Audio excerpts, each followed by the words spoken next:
the most valuable lesson I have learned.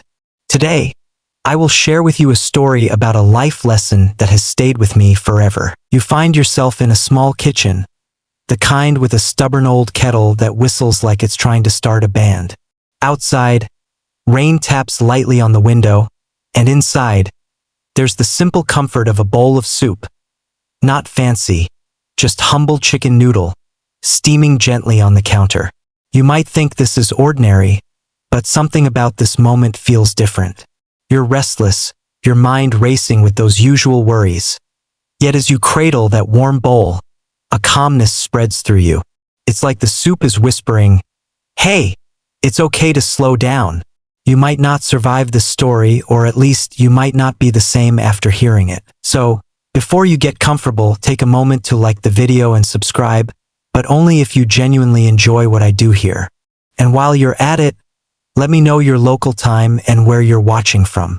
Maybe you're sipping coffee in Tokyo or winding down after dinner in Buenos Aires. Wherever you are, this story is for you. Now, please sit down, turn up the volume, and we will begin our journey in today's story. It wasn't always obvious to me that food could do more than just fill a growling stomach. I mean, sure, we all have our favorite meals, the ones that feel like a hug after a tough day.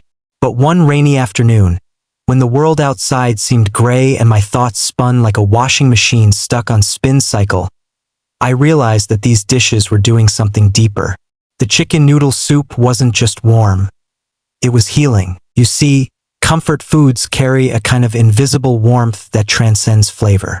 It's in the memories tied to them, the smells that stir long-forgotten feelings, and the textures that remind you of safety. This soup, simple as it was, summoned images of my grandmother's kitchen, where the air always smelled of herbs and laughter. It wasn't just nourishment. It was a gentle balm for the soul. I started paying attention to these moments. How a scoop of ice cream after a bad day felt less like indulgence and more like a mini rescue mission for my frazzled nerves. Or how the crisp crunch of toasted bread could anchor me when my thoughts floated too far. There's something strange and wonderful about how food can cradle your feelings, like a trusted friend who knows just when to show up. This isn't just me getting poetic over a bowl of soup. Science backs it up. Foods we associate with comfort trigger the release of chemicals like dopamine and serotonin in the brain, those famous feel-good messengers. But it's more than biology. It's the stories woven into each bite, the rituals that connect us to ourselves and others. And if you're wondering, yes, the kettle finally stopped its concert. But the warmth it helped create lingered, soft and steady, like a quiet promise that some foods do more than satisfy hunger. They soothe the heart. So here we are, at the beginning of a gentle exploration about how foods comfort more than your taste buds know. As we wander through these stories and facts, you might find yourself craving more than just flavors. You might start craving peace. Ready to dive deeper? There's a reason why, when you're feeling low, a tub of ice cream or a warm bowl of pasta calls out louder than your usual eat your greens routine. It's not just nostalgia or habit. It's chemistry in action, the brain's secret love affair with comfort food. When you eat something you associate with comfort, your brain releases a cocktail of chemicals that can shift your mood faster than your phone loads a cat video.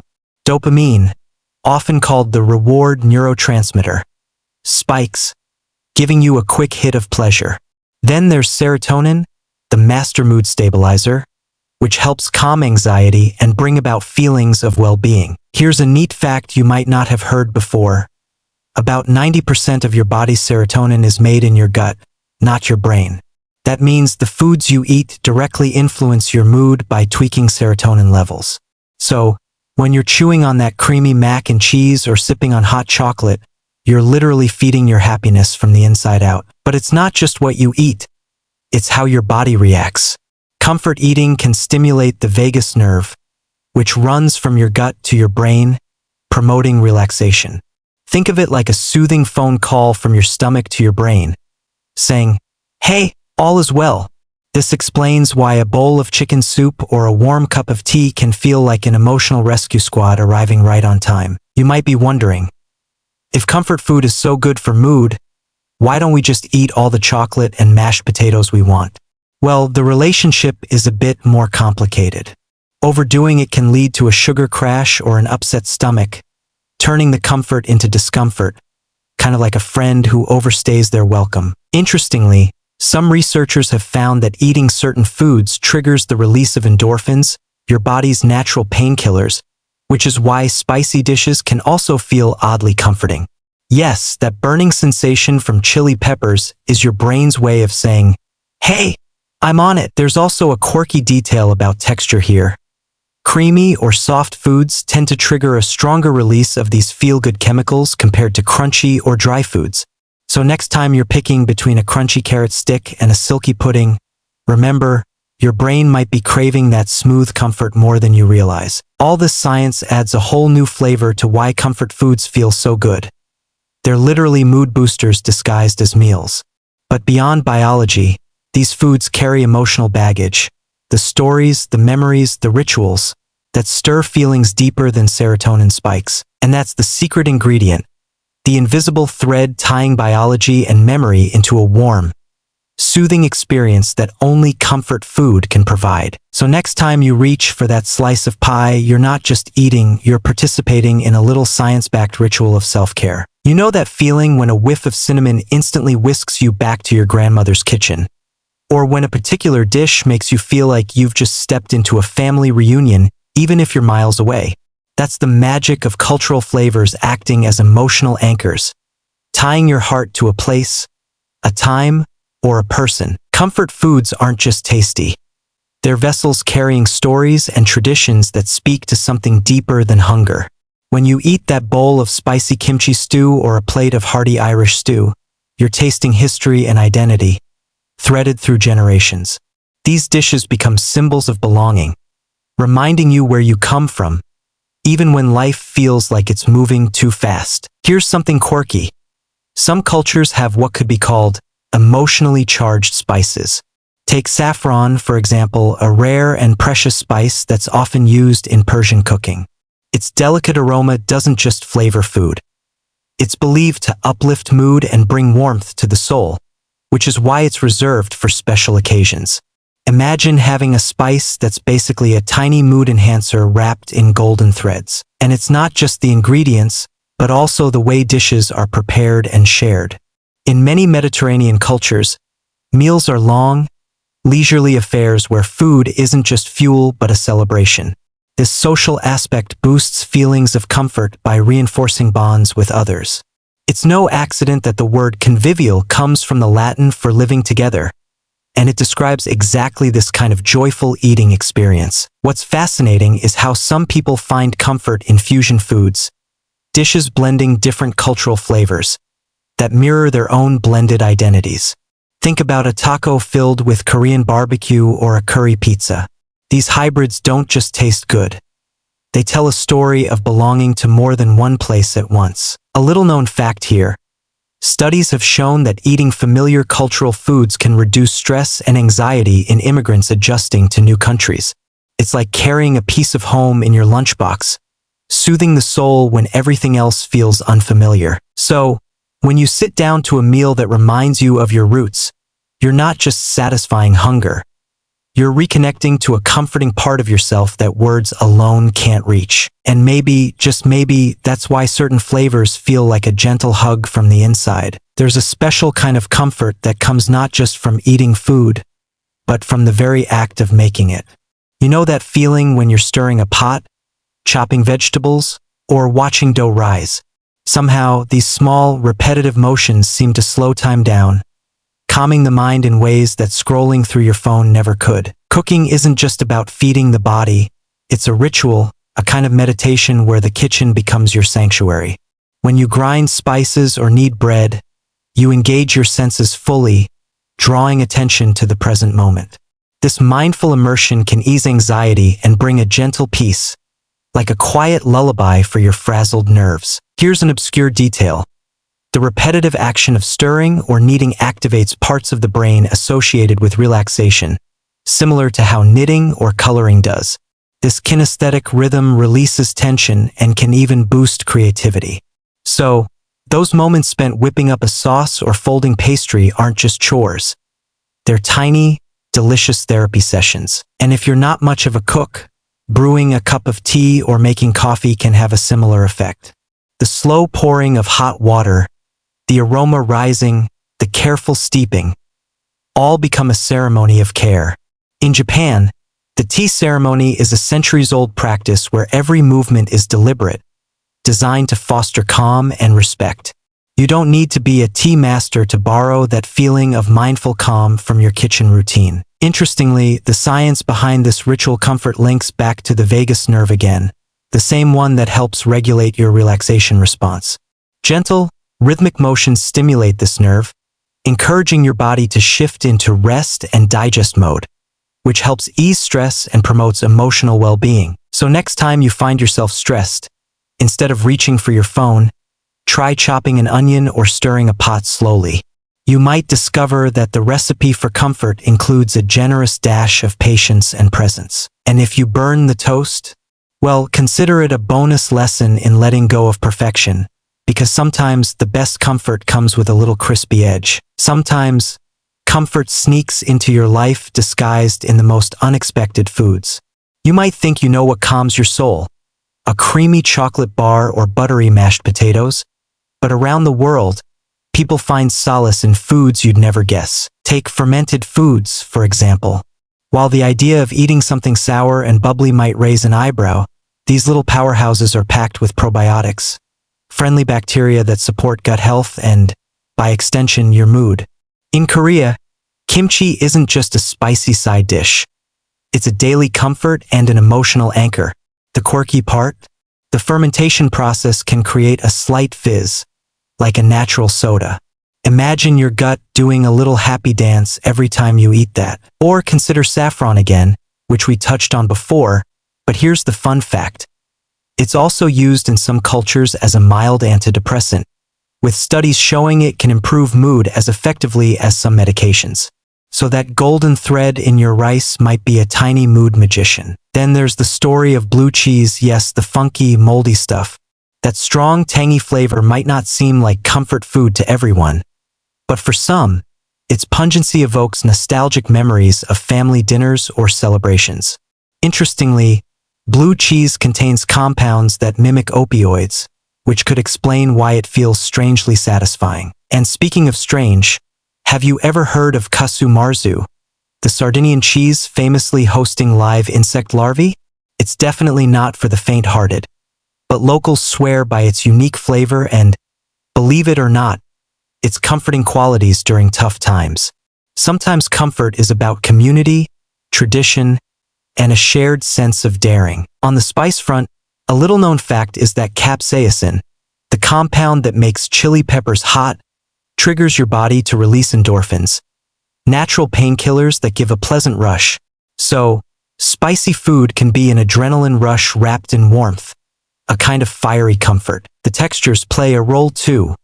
Fermented foods tend to have a tangy bite or fizzy snap that wakes up your palate and gut in a comforting way that's far from bland or boring. So next time you're feeling down, don't just reach for the usual comfort suspects.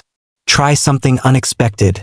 Those unusual foods might be comfort food in disguise, waiting to surprise you. You might not realize it, but how a food feels in your mouth, its texture and temperature, can make all the difference in how comforting it feels. It's not just about flavor.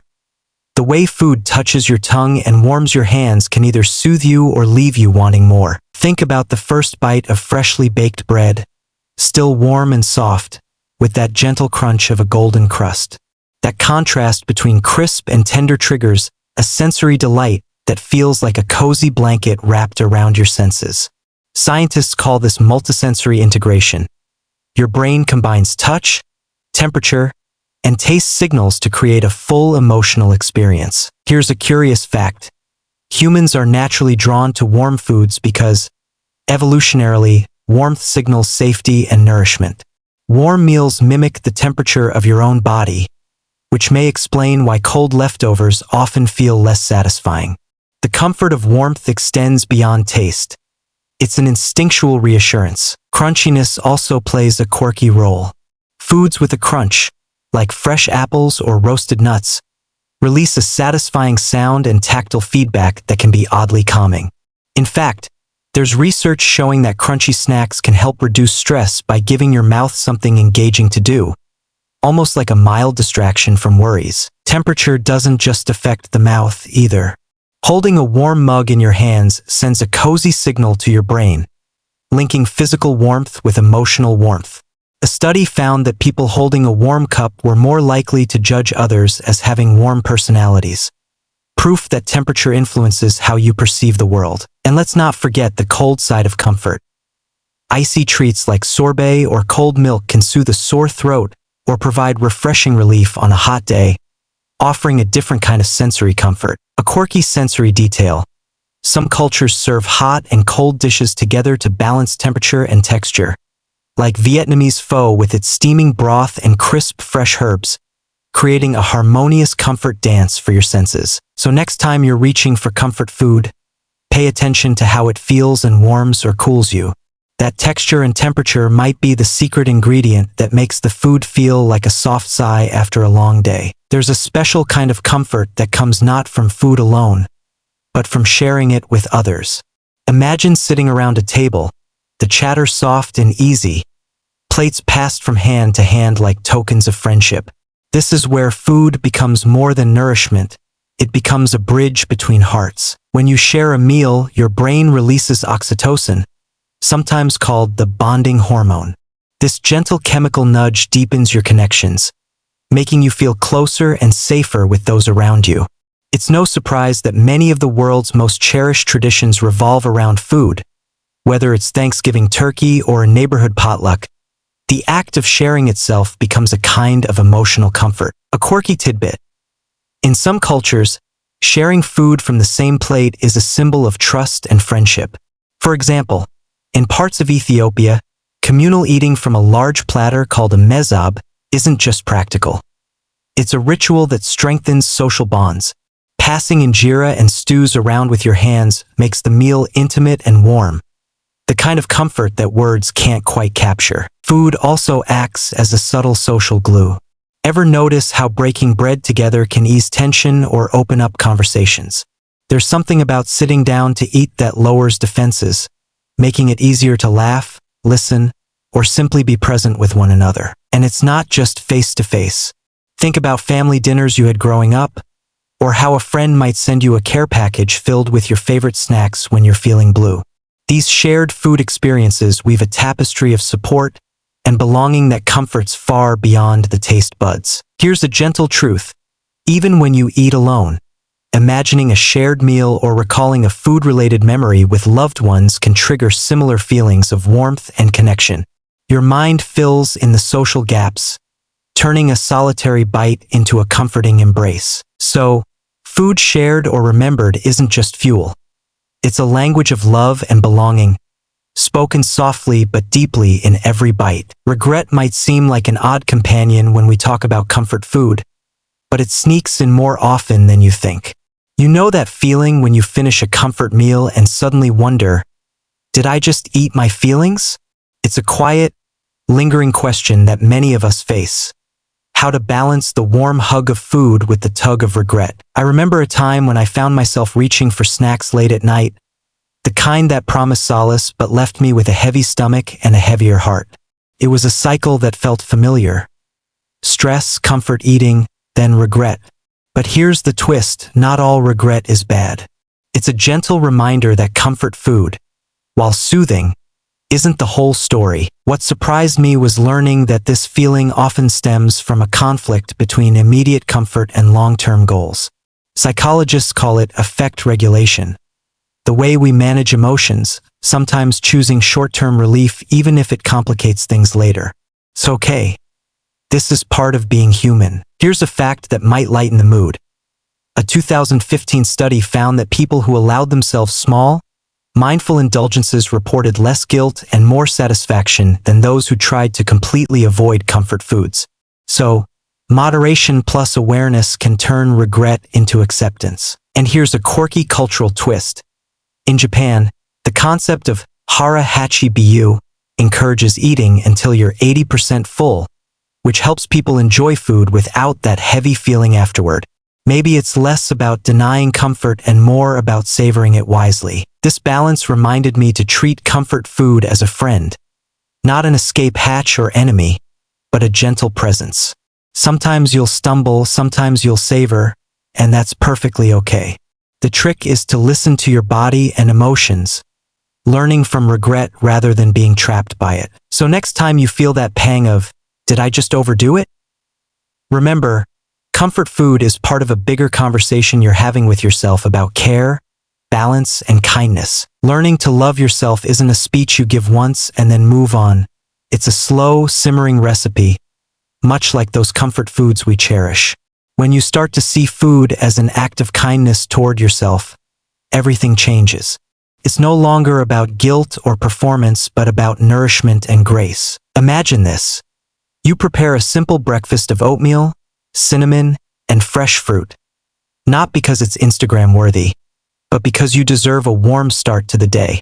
This small ritual can be a powerful form of self-love, turning routine into reverence. One surprising fact: research shows that mindful eating, paying attention to each bite and savoring it, increases satisfaction and reduces overeating. When you slow down and appreciate the flavors and textures, you're giving your mind and body a loving pause. Here's a quirky little nugget. Ancient cultures often paired food with poetry or music to enhance the experience, turning meals into celebrations of life itself. Maybe that's why a good playlist or a favorite podcast during cooking can make the moment feel extra special. Self-love through food also means forgiving yourself. We all have days when we reach for the comfort snacks or skip the veggies, and that's okay. It's about progress, not perfection. When you treat your cravings as signals rather than failures, you start a conversation that's honest and kind. And here's the kicker. This gentle approach often leads to healthier habits naturally because you're motivated by care, not fear or shame. The more you love yourself, the more you want to nourish your body in ways that feel good inside and out. So, when you next prepare or enjoy a meal, think of it as a quiet act of love. Simple, beautiful, and deeply comforting. By now, you've tasted the many layers of comfort food. Its science, its stories, its textures, and its connections.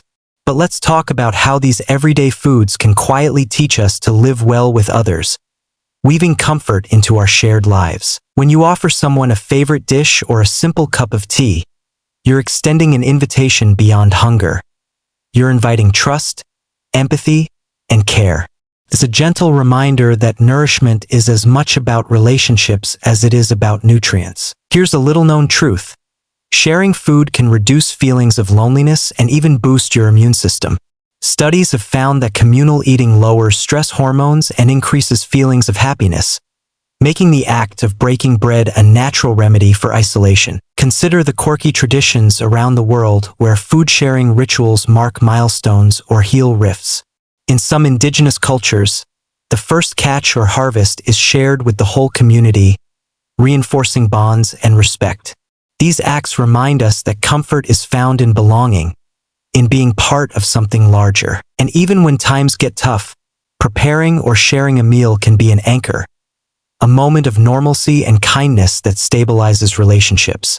Food teaches patience, generosity, and listening, qualities that nourish the soul as much as the body. So, next time you invite someone over or bring a dish to a friend, know that you're participating in an ancient, beautiful dance of comfort and connection. It's not just about filling plates, but filling hearts. Remember, living well with others means sharing the small comforts, creating spaces where everyone feels seen and cared for, one meal at a time.